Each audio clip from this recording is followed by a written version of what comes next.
f-stop. F-stop is how you control aperture on your camera. And after this video is over, you're going to understand better what f-stop is. If you look at shutter speed and ISO, it's very easy to understand. The numbers double or go in halves. Very easy to follow. Aperture, on the other hand, has weird numbers. 1.2, 1.8, 2.0, 2.4, and so on, all the way up to f32 if you've got one that goes that high. But the aperture is about how much light you're letting in. And just like shutter speed and ISO, if I increase it one stop from one setting on my camera to the next one, it's either doubling or halving. Let's understand f-stop and how it impacts our pictures. F-stop controls the depth of field, what's in focus and what's not in focus. And how far away is it in focus, how close it is to you that's in focus. There's a range. It might only be a few inches that's in focus on a very, very, very low f-stop. It may be many, many feet, hundreds of feet if you got a very high f-stop.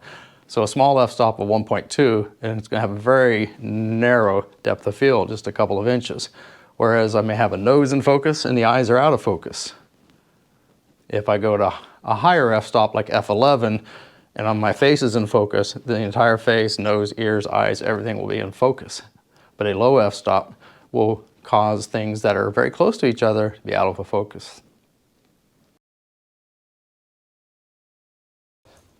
All right, I've got my setup here. Let me give you a better view of it. I've got Tigger in front, and about 5 foot behind them, I've got Winnie the Pooh and Eeyore. So I'm set up here with Tigger in front, Eeyore and Pooh in the background. I am set at f1.8.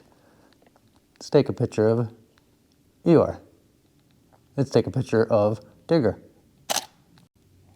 That picture with an aperture of 1.8 gave me a shutter speed of 1/800 and an ISO of 400.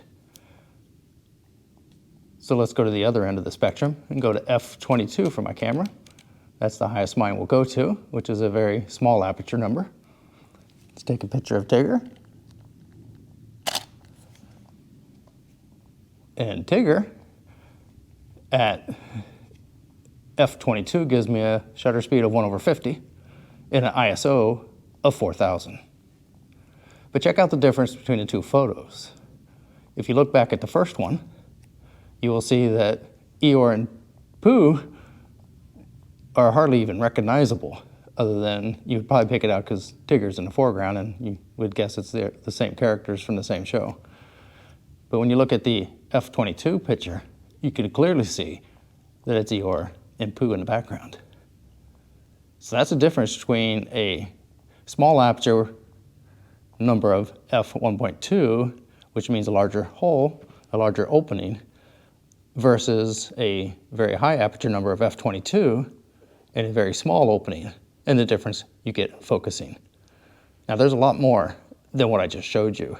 There's depth of field that we're not talking about here. We're just talking about blurring out the background for now. And that's a good first step. And that's f-stop.